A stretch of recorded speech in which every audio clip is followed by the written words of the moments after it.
Go Irish.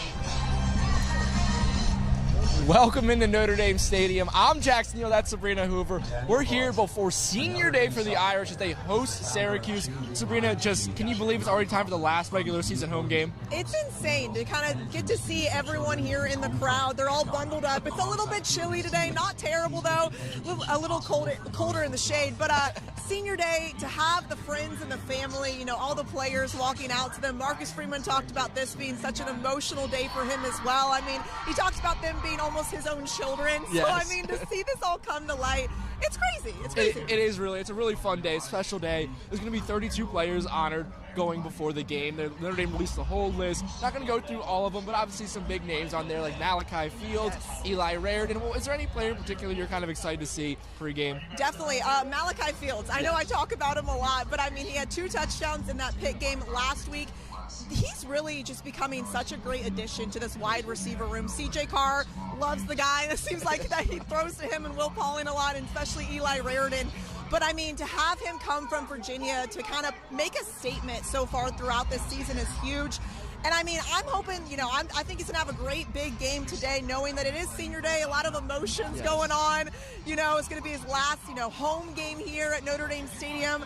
He's had such a great season. I mean, we talked about him having that one-handed catch earlier on against yes. Pitt.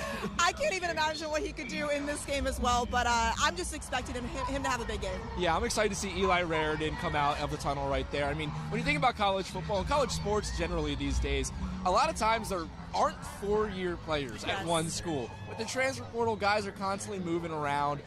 It's tough to get one guy who commits to a school out of high school, stays there for 4 seasons, even through injury, battles back, and is able to have a good career. That's yes. what Raritan's been able to do, so it's going to be really cool to see him. We've seen him, over the past 2 seasons prior, have some moments. Yep.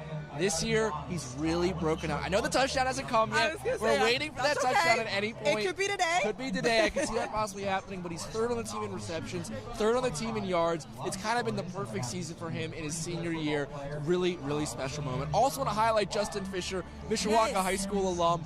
He's been a 4-year player here at Notre Dame. He's gotten a couple plays here and there. Maybe he'll get in the second half here if our predictions are correct. We'll get to those in a little bit. Yes. But I did a story on him earlier this week. You can find it on WNDU.com. Right now, we aired it this morning on 16 News Now Game Day. Just such an awesome person. Yes. Even though he hasn't gotten maybe the individual glory everyone always talks about and thinks about in college sports, he's got to play for the team he grew up rooting for, and he wouldn't do it any differently. Yeah, such an inspiration to so many high school kids. I love what Keith Kinder said about him as well.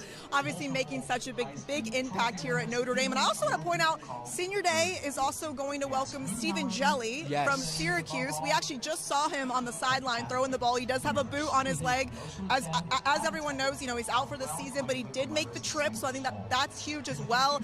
But I mean, I'm excited to kind of see him kind of reunite with everyone. I'm really excited too. Earlier in the week, Marcus Freeman talked about, he said he hoped Angeli made the flight. Now we know Angeli is back here at Notre Dame Stadium, and unfortunately he can't play in this game because of that torn Achilles suffered earlier this season. But Freeman did say if he sees Angeli before the game, he wants to give that guy a hug. So sweet. And it's really kind of fitting that the day he's back at Notre Dame Stadium is Senior Day, because I know, he left the program at Syracuse, but he gave so much to this Fighting Irish program.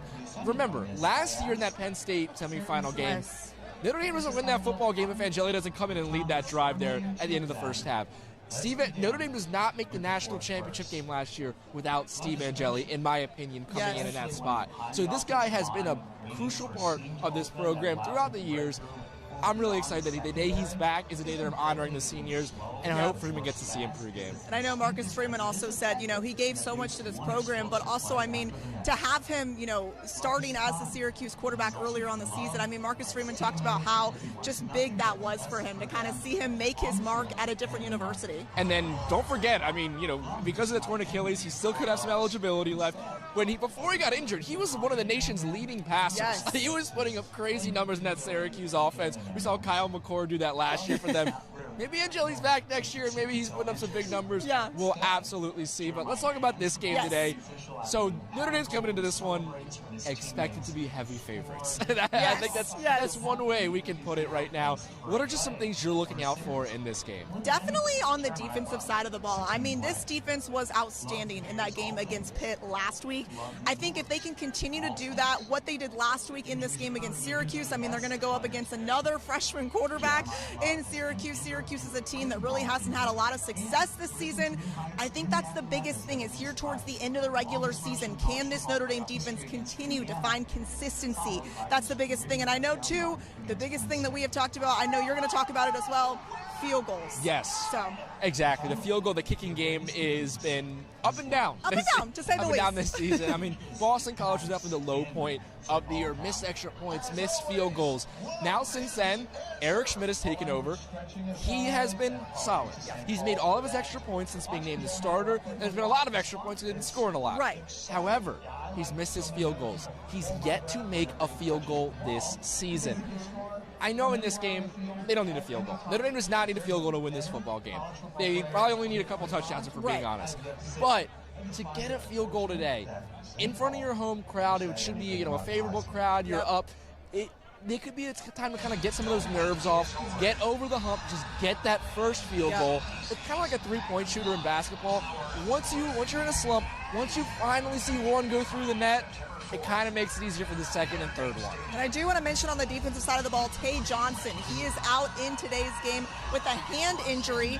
That's interesting. We don't really have any more information on that, on the timetable of that. But, again, that's not going to be huge in today's game, but it is going to be something we're going to kind of keep our eye on. You're thinking about this Notre Dame defense. You mentioned earlier how they played a freshman quarterback last week in Mason Heinchel. Mason Heinchel, since taking over for Pitt, just has been incredible. He's had some inconsistencies, but he's been very, very good. And yes, they're playing another freshman quarterback today in Syracuse. But it's a much different freshman quarterback. Joe Filardi, walk-on. He's a lacrosse player, so maybe him and Faison can bond with that. True. Have a little catch after the game on the sidelines or something. But basically, he is not up to the level that Heinchel is. This is going to be the biggest game he's ever played in by far in his life. Yes. For this defense, this could be a big day. I mean, let's get to our players to watch because on the defensive side of the football, I'm looking at Leonard Moore. Leonard Moore only has 3 interceptions this season, about 3 passes defended. And you think, okay, well, this guy's the best cornerback in America. Why is those stats so low? No one throws to him. That's why he's he just shuts down a side of the field right there. Yes. So quarterbacks never target him. For Filardi, biggest game of his career, biggest game of his life. In front of this, what should be a sold-out crowd. Just a lot of things going on. Could be down. They're going to be trying to throw to come back. Does the game move a little fast for him? Does he kind of forget what's going on right there? Oh my gosh! How's it going? If you can hear what I was saying, I don't think he would be behind me right now. He doesn't hear what I'm saying. Oh, man, there he goes. Yeah, he's dancing. There we go. All right. Well, all right, continue. Good thing you didn't stick around to hear this. I don't think Filardi's going to be able to have a great game today because the game might be moving a little too fast for him. When the game moves fast for him, he'll forget where number 15 is on the outside. Does he target Leonard Moore? If he does, could be time for an interception, maybe even a pick six. Yeah, definitely. And of course, this defense, I mean, they applied so much pressure last week against that Pitt quarterback as well. So I'm kind of expecting the same thing here. My player to watch, Malachi Fields. I mean, I know I mentioned him earlier for Senior Day. He's just been so effective for this wide receiver room. I can't stop laughing at him. He's been so effective for this wide receiver room. I mean, he's had such big games. I'm kind of expecting this offense to kind of be explosive again. And then right now, before we get to our game predictions, I want to talk a little bit about the college football playoff picture. This is something we covered this morning on our 16 News Now Game Day show. Right now, Notre Dame is the 9th team in the college football playoff rankings. It was funny. Oklahoma jumped them in the rankings, but Alabama then fell behind them. It was kind of a weird flip-flop we saw there because Oklahoma beat Alabama last week. So right now, Notre Dame would be going on the road at Oklahoma as the 9th seed going to the 8th seed. However, I know Notre Dame fans are feeling pretty good, maybe thinking, okay, could there be a possibility of a home playoff game? That is definitely in the cards. but I think the Irish are a little closer to being out of the playoff bracket than people realize. And I think you talked about, BYU being a big game as well. USC plays Oregon today. There's a lot of things that could kind of shape up. Exactly, because right now, when you look at Notre Dame's schedule, they have this game against Syracuse, they have a game against Stanford. That's it. They don't have any conference championship games, things like that. Whereas the timing of their losses earlier in the season helped them in these rankings. Right. Now, other teams behind them. Alabama goes at Auburn next week. Yep. That's a chance for a statement win.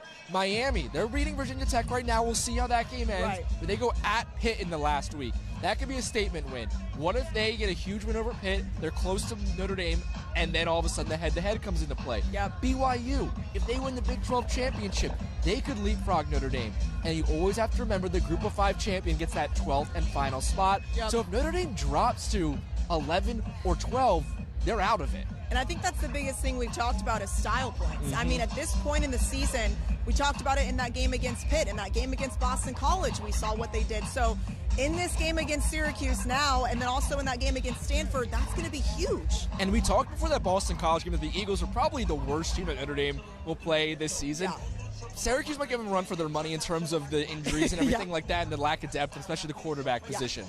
But what happened against Boston College? That was an ugly football game. Notre Dame did not get any style points. In fact, probably only hurt themselves with that result. Today needs to be a game. They get out early, they get out big, and they just control it from wire to wire. Because with no more ranked games left, with no conference championship to speak of, they need as much style points as possible. And you can't be messing around with a team like Syracuse, a team that you should frankly beat by 4 or 5 touchdowns. Yeah, you can't keep them in the game at all. Exactly. From start to finish. Okay, score prediction, I'm going Notre Dame 45-7 in this game. I think it's going to be a big game for the offense. This is going to be huge. Jeremiah Love, I mean, come on. We've talked so much about him. He's explosive.